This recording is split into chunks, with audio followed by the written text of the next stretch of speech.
Health Promotion Bureau na gagawing Bureau of Wellness and Health Promotion. Binigyan din ng kalihim ang talagang layunin ng Department of Health ay magpahaba ng buhay at hanggat maaari ay maiwasan ng mga Pilipino ang magkasakit. Sinabi ni Herbosa na hangad niyang magkasabay ang Pilipinas sa buong global community na ang tutok ay wellness at longevity dahil sa Pilipinas anya ay saka lamang mag-aalala sa kalusugan kapag mayroon ng nararamdamang sakit ang mga tao at nahihirapan na ang mga ito. Ako si Aileen Taliting, una sa balita at serbisyo. Kahit na nabigat sa bulsa at napapakamot ulo ang maraming motorista, ang ilan sa kanila ay wala kundi tanggapin na lamang ito. Balita na mapate mula kay Andrea Salve. Bagamat matumal umano ang biyahe, sipag na lang ang sagot ng ilang rider sa Quezon City sa patuloy na pagtaas ng presyo ng produktong petrolyo sa bansa. Ngayong araw itinatupad ang pang-apat na linggong taas presyo rito, kaya nawawalan na rin iba ng kumpiyansang bababa pa ito. Nananawagan naman ang ibang motorista sa agarang pagbukas sa patuloy na taas presyo.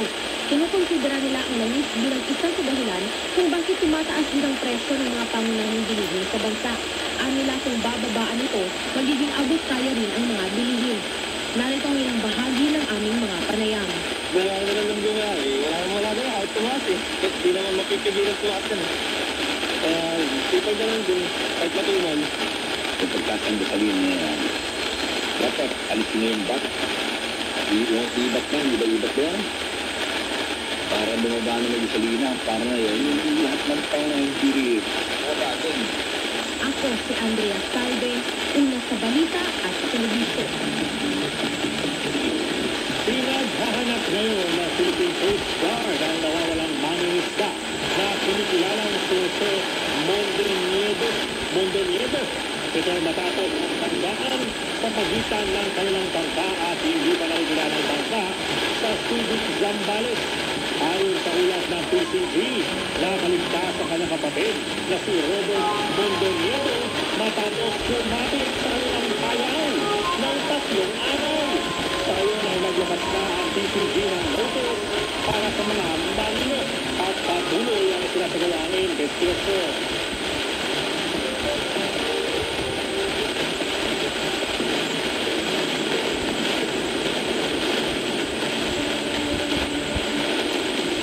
Kapatid, kabatang lalaki na nawawala pa noong Sabado na tagpuang patay sa loob ng nakaparadang poste sa isang garahe sa Tagputumas, Pampanga. Bali na lumapante mula kay Ilong Bago.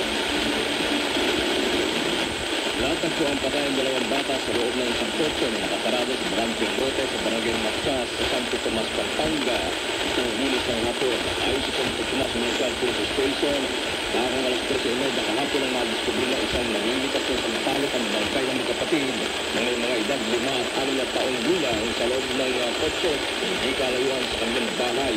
Namitaw nito ang sansang na amoy na nagmumula sa kotse kaya sumilip na ito. Kung nakita ang magkapatid doon pang July 6, ayon sa mga kaanak, hindi na nagpaalam ng magkapatid na lalabas sa kanilang bahay hanggang sa nakita mga itong nakauwi kinagamihan. Nagulat na lang ang kanilang nanay nang mabalita ang patay na ang kanilang 2 anak kahapon. Iniimbestigahan pa kung paano napunta sa kotse ang 2 bata na ilang metro lamang ang layo mula sa kanilang bahay. Napag-alaman na matagal nang hindi ginagamit ang kotse at sira na ito at nakaparada na lamang sa parking lot ng isang funeral house. Patuloy pa ang investigasyon ng mga otoridad sa pangyayari at isinailalim na rin sa pagsusuri ng SOCO ang mga labi para malaman ang dahilan ng pagkamatay ng mga ito. Ako si Irugago, una sa balita at serbisyo. Nasa 11 kabahayan ang nawasak matapos na manalasa ang isang buhawi sa bayan ng Loan sa Cebu. Itong Lunes ng hapon, sa huwa na video ng mga residente, makikitang nagsimula ang buhawi sa baybaybayang dagat hanggang sa umakyat ito sa kalupaan at tumama sa mga kabahayan. Kabilang sa grabing naapektuhan ay ang Purok Green Hills at Purok Bangka sa barangay Poblacion. Piniligas sa mga naapektuhan sa evacuation center at binigyan naman ng mga food pack ng LGU.